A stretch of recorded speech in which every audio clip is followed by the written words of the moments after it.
Hi friends! Thanks for tuning in.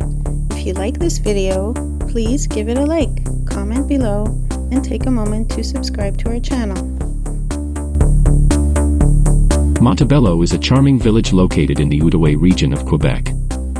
Nestled along the Ottawa River, Montebello is celebrated for its rich history, scenic beauty, and vibrant local culture. Montebello is perhaps best known for Fairmont Le Château Montebello, one of the world's largest log buildings. Built in 1930, this iconic structure started as the exclusive Seigneurie Club, a private retreat for elite members, including political and business leaders. Today, it's a luxurious resort offering exceptional amenities like an indoor pool, spa, and restaurants, all surrounded by stunning natural landscapes. For history enthusiasts, Manoir-Papineau, the former home of Louis Joseph Papineau, is a must-visit. Papineau was a prominent political figure in Quebec, and his manor reflects the elegance of 19th-century life. The site is now a National Historic Site, offering guided tours that dive into local history and Papineau's legacy. Outdoor lovers will appreciate Parc Omega, a sprawling wildlife park just a short drive from the village. Here, you can encounter deer, wolves, bison, and more as you drive or walk through its vast 2,200-acre property. It's a favorite for families and nature enthusiasts alike. Montebello is a true gem, offering something for everyone, from luxurious stays and historical insights to local flavors and outdoor adventures.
Bye.